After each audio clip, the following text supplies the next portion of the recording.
Yo, what is up, guys, and welcome to RPG Horror Stories. I know I haven't posted on this channel for a wee bit, and you guys gotta forgive me for that, but I want to see if RPG Horror Stories actually has horror stories or just personal preferences. So, anyways, let's get to it. DM has never heard of balance, literally stunned by the idea. Some friends of mine said I should post here. After reading for a while, this is not nearly as dramatic as others, and I don't wish any ill will against the DM. He just wasn't very good at balancing. It came across pretty poorly until I stormed out. Okay, so, backstory. My friend and I, who worked together at a burger joint, in the middle of nowhere, were desperate to get back into D&D.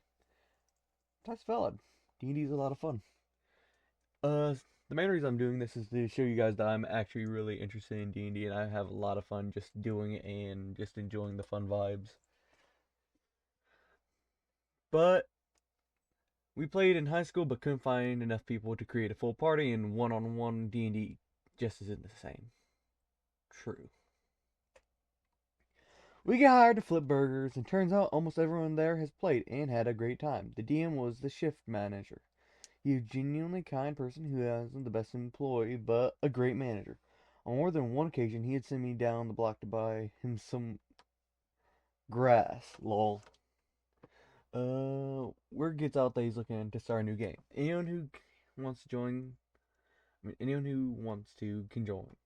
Don't sweat the details. Make the character you want to play, and we can make it work. Sounds sweet.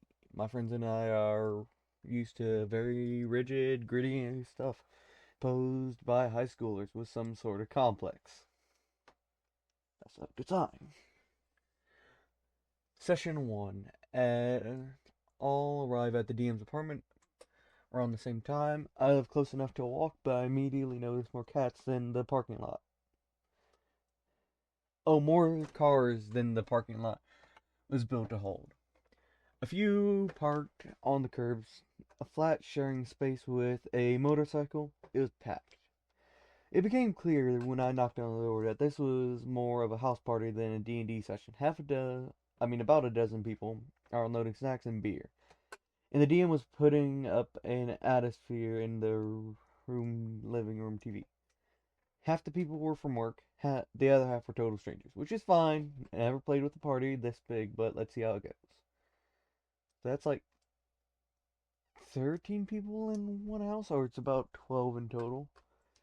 I didn't think to put the DM into that initial count, so technically that'd be like a good 11 players, which that can be really long and stressful if I'm being honest. But let's see how it goes. We'll all settle in and introduce ourselves. Small town, so most of us had a mutual friend or family member. That'd actually be a vibe, you know? Like, hey, you know, you scam me, I'm gonna tell the other people about you. Like, you don't get to be that rude to people and scam people. Like, it's not a vibe down there. Then the session begins. We all wash up on an island. No memory of how we got there and where to go next. My 4-element monk gets some eye rolls, but everyone is having fun overall. What's a 4-element monk? Uh, yeah. I seen what an I seen what an elemental monk. 4-element monk is.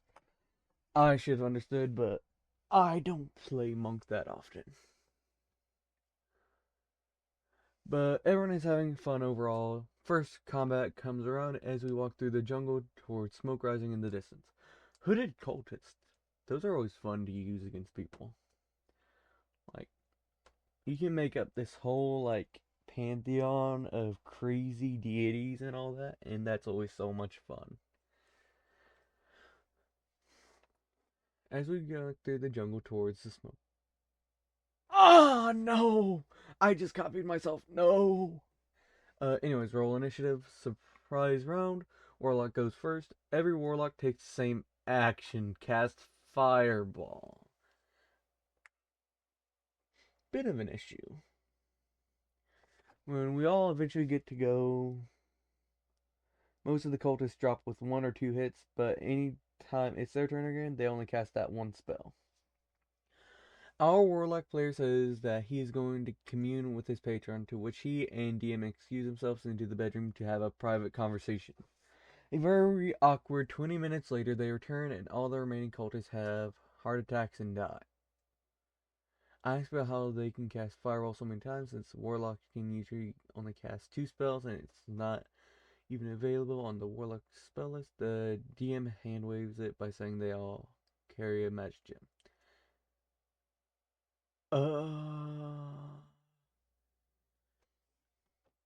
That's really not good. Like, that can be really annoying. Like, say you're ever brought to, like, PvP or something like that. Now, I'm not meaning, like, PvP, like, I'm going to fight you! No, I mean it in the way of, like, you're brought into a gladiator match or something like that. That's going to be, like, an advantage towards the Warlocks.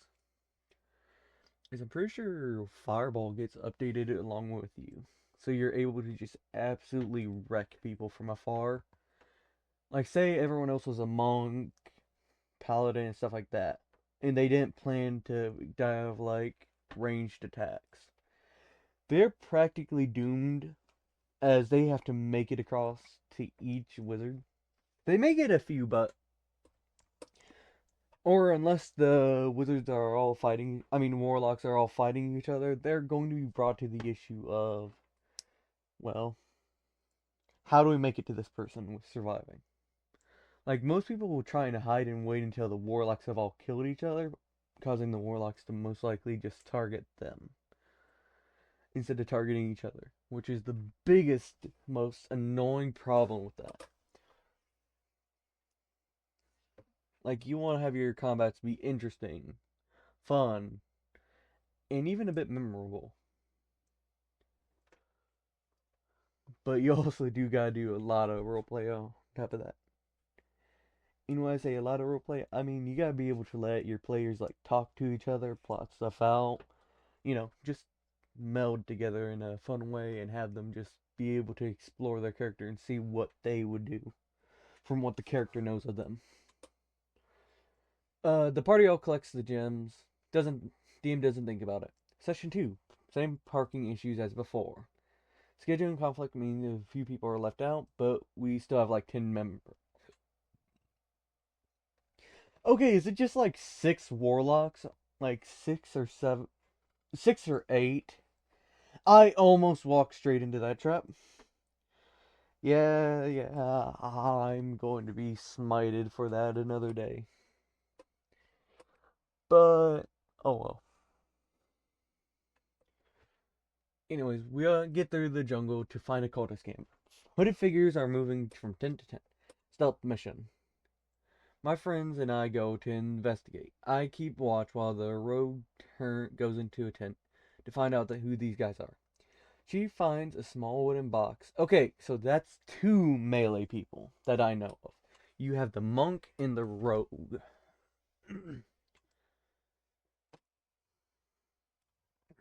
She finds a small wooden box in the corner and opens it. The DM's face turns a pure horror as he asks, "You don't check for traps?" My friend lives by the no take backsies effect, so this resolves. 10d8 lightning damage, no save. We were level 3. Immediately kills my friend's character and reduces her to ash. We're not too upset. After the first session, we kinda expected more of a meat grinder. Only issue is this happens within 15 minutes of starting the session. Now my friend just has to sit there and do nothing for the next 4 hours while they go off and play with the DM's cat and hang in the kitchen. Kitchen. Why did I try and put a C instead of a K in front of kitchen? Oh, I'm losing it. Oh no. Oh no. Sorry. Party storms the camp. I couldn't tell you how many fireballs get casted in this first round. I can only just imagine this as like a freaking army of fireballs coming in like mortar fire as like these random cultists go like, is this what a meteor storm's like? Eventually there's one warlock remaining, and the druid interrogates them about what they're doing. They're trying to summon a dragon. At the top of the volcano, the ritual begins tonight. Session 3. A different few folks can't make it, so we spend some time getting those who weren't here for last time caught up. We start the hike towards the volcano, encounter my friend's new ranger character, and move upwards. We take a break in an abandoned shack to rest. The druid reveals she has an evil genie in the bottle that grants wishes, but like in an evil way. The warlock shows off his Vorpal sword.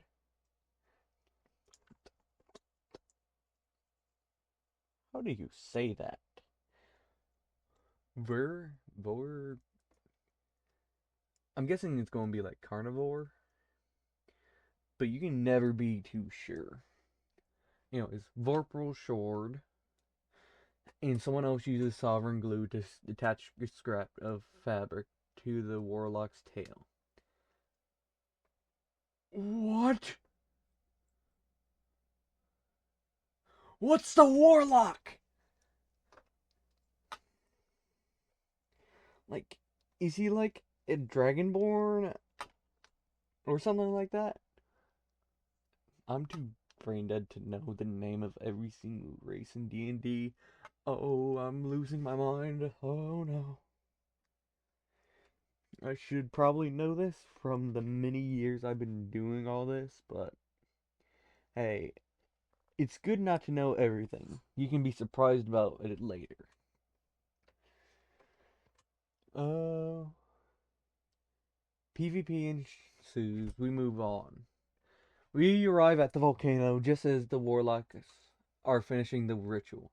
Instantly destroy them with fireballs. But then the dragon rises out of the lava. A by the book ancient red dragon. A few of us die. We can't do any damage. And we are all frightened, so we run away. We find a small shipping village, and each requisition of boats takes us to our separate ways. We each get an epilogue to find out the party inherited a mansion in the city somewhere, and we would start our next arc by moving in. Session 4 was pretty uneventful. Parking issues, new missing players, no combat this time around. Setting up the mansion, meeting the shitty king. Oh, Shifty. Shifty. Oh no. I am so sorry for that naughty word, but pretty much each doing our own thing. One night at work, I'm closing with the DM. Just the two of us, and we talk about stuff, DM to DM. Ideas and stuff bounce off each other. This is where I plant seeds for my current 3-year long weekly game.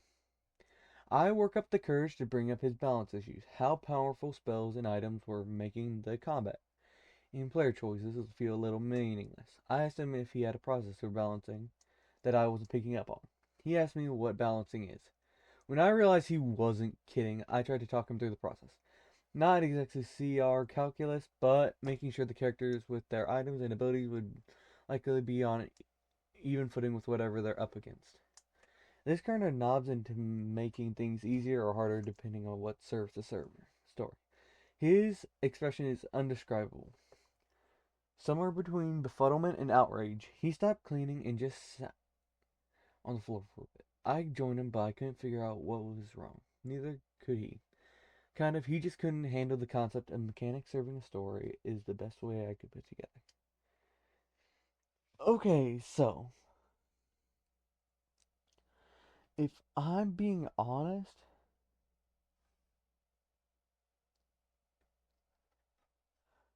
sorry, I froze for a second. My brain was loading how to say it. I'm so sorry.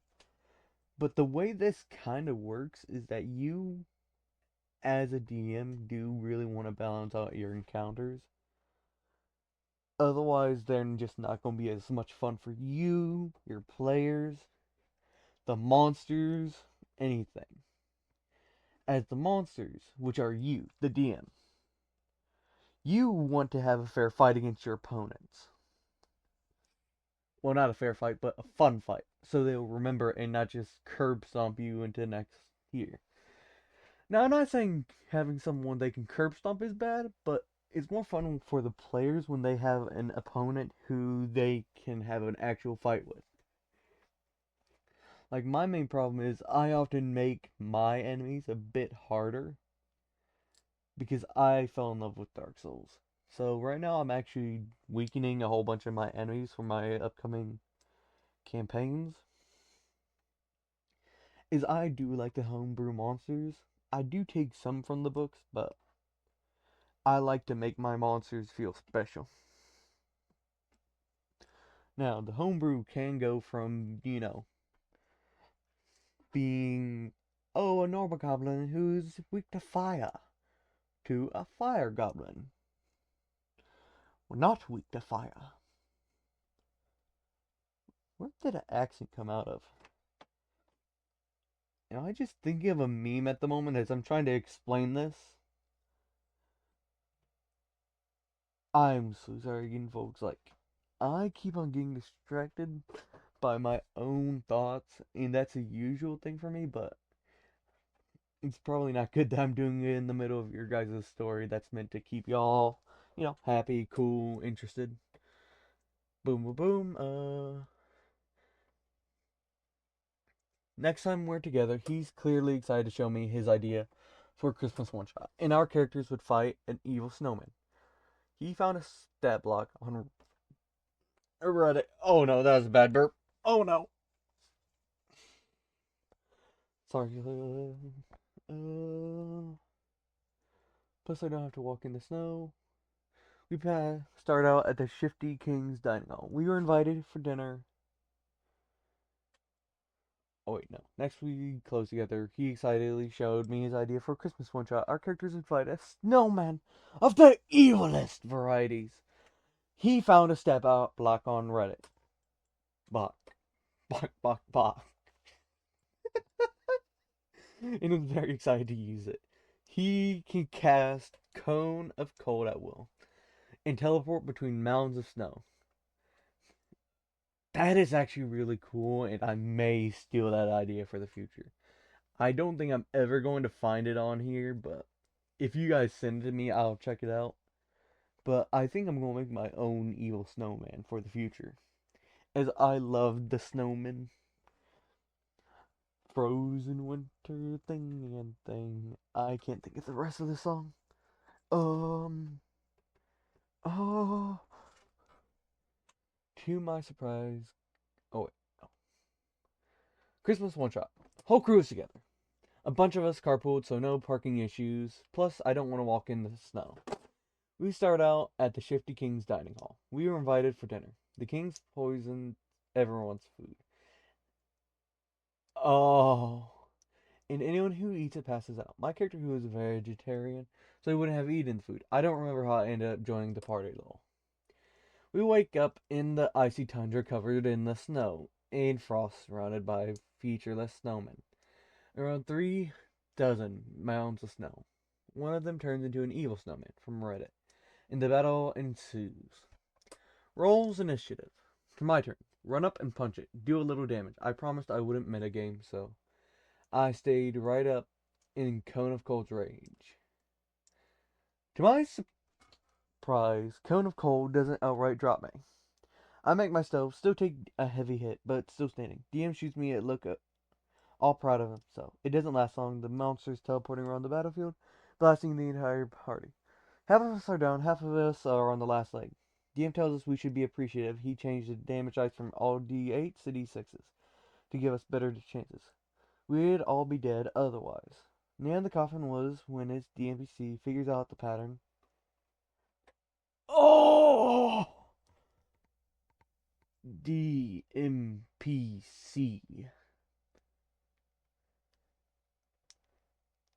Now, this can either really be really good for your campaign, or it can be really, really horrible. If you have them do everything for the party, that's not going to go well. But if you have them go on to lead in hooks, you just have them support the characters whenever they bring them along, if they choose to bring them along. Now that's a big if. To have a DNPC is to have them help out the player. They should not have meta knowledge, they shouldn't have any of that. They should have the ability to just help out the players with what they would have. Now, if you can't do that on your own, you can always just write it all out. That's something I do. Whenever I try and do a DNPC, I write out what they would know, what they wouldn't, and then if they know something that the party doesn't, I'd have them give what they would know. Like, hey, this place is really cold, so bring warm clothes.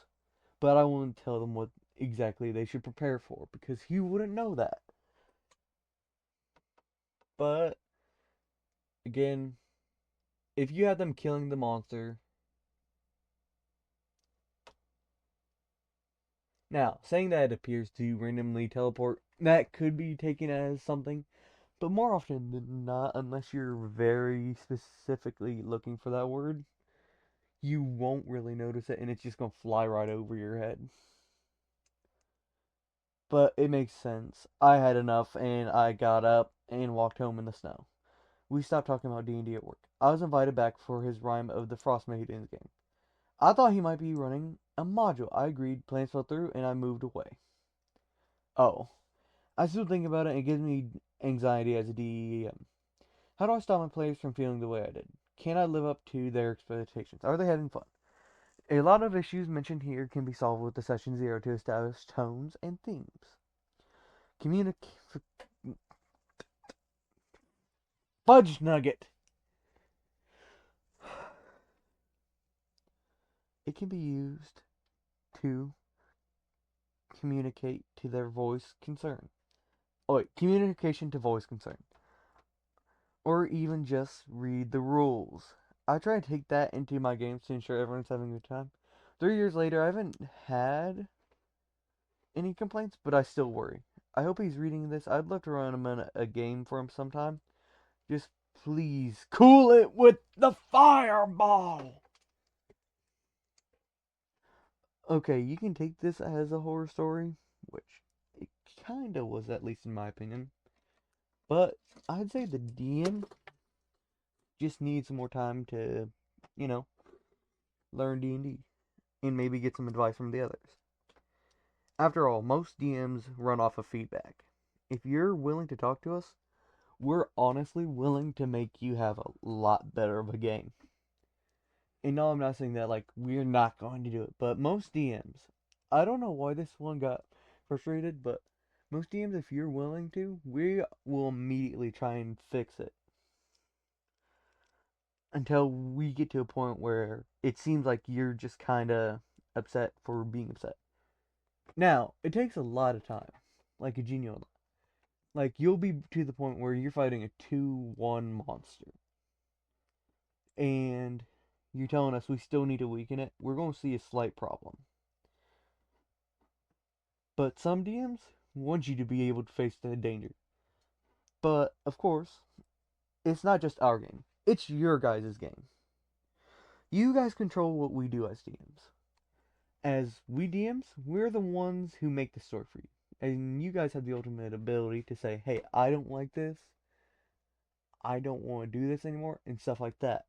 Which we DMs have that as our kryptonite most times.